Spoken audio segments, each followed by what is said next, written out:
Good day. It's Thursday of the 5th week of Lent. Today we go back to the first book of the Bible, from Genesis. When Abram prostrated himself, God spoke to him.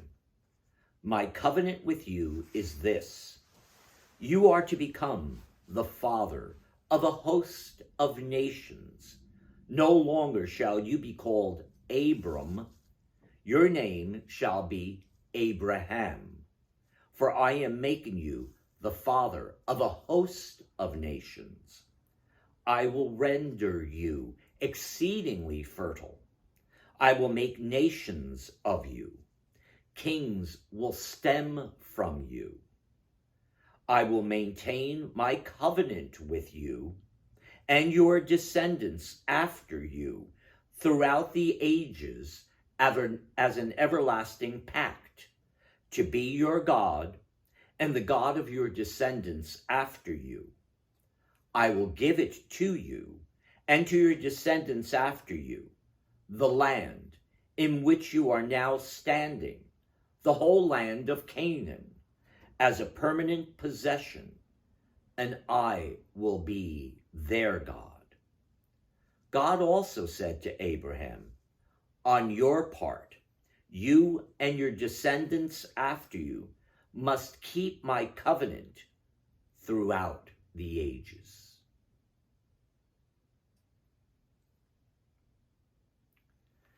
That's some responsibility given to Abram, to be, first of all, having his name changed to Abraham, because, secondly, he is to be the father of every generation that follows. And how does he know that? How is he confirming that with God? The one word: covenant. So what is the covenant? The covenant is a special relationship. It's a relationship between two people, not unlike a contract, but very different, in that the covenant relationship doesn't have an escape clause. Once that covenantal relationship is agreed upon, it is forever. And most people would think, well, how many times then does the covenant get broken? People not following along. Doesn't that annul the covenant? No.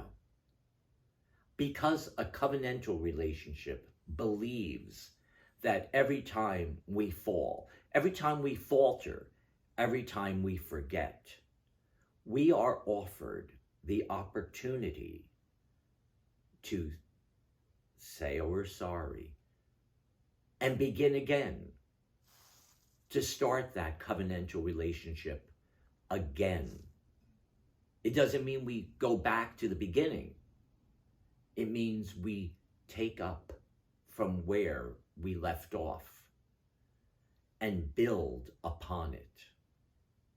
That relationship between God and humanity is an important one. From the creation of time to Abraham, there wasn't a covenant. It was assumed. But with Abraham, we have that relationship. God being a part of our lives. God never abandoning us, even though we very often abandon him. I ask you, as your action today, to reflect upon your own personal covenantal relationship with God. How strong is it? Do you communicate with God, letting him know that you're aware of that relationship? When was the last time you even talked to him? Not just in rote prayer, but literally from the heart. Do this today. This is the perfect time to communicate with him. because next week we need to have him with us as we remember his son's passion, death, and ultimate gift to us, the resurrection. Till tomorrow.